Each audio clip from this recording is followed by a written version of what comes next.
আসসালামু আলাইকুম দর্শক, আজকের এই ভিডিওতে আপনাদেরকে শেখাবো লসাগু নির্ণয় করার সহজ মাধ্যম।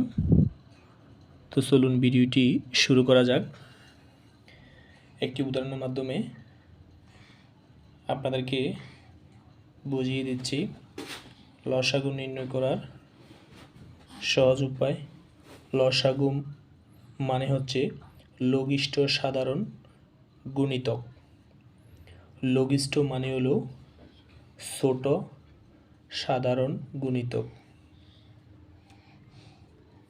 তো গুণিতক হলো গুণফল, অর্থাৎ কোনো সংখ্যাকে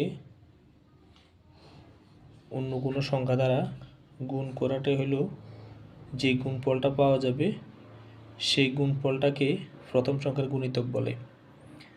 তো একটা উদাহরণ হচ্ছে, যেমন যদি বলা হয় 9 এবং 12 এর লসাগু নির্ণয় করো, তখন প্রথমে নিয়ম হচ্ছে গুণিতকের মাধ্যমে লসাগু নির্ণয় করব আমরা। তো এই পদ্ধতিতে লসাগু নির্ণয় করার জন্য প্রথমে 9 এর গুণিতকগুলো বের করতে হবে। যেমন 9 এর গুণিতক আমরা বলতে পারি, যেমন 9 একে 9, 9 দ্বিগুণে 18, 3 নং 27, 4 নং 34, 5 নং 45, 6 নং 54, 7 নং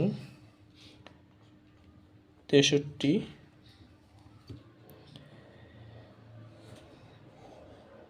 এবং 12 এর গুণিতক হচ্ছে 12 কে 12,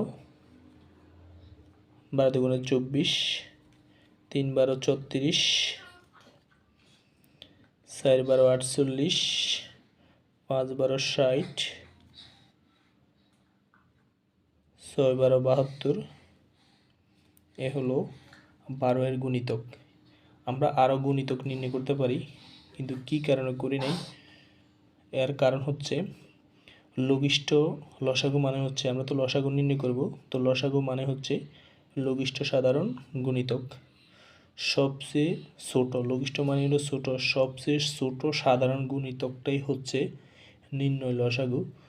তো আমরা সাধারণ গুণিতকের মধ্যে এখানে 9, এখানে কোথাও 9 নাই, 18 এখানে 18 নাই, 27 এখানে 27 নাই, কিন্তু 34 এখানে 34 আছে।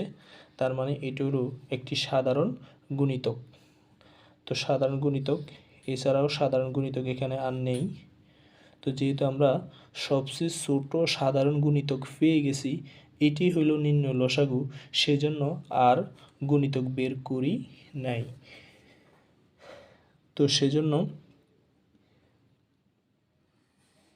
9 এবং 12 এর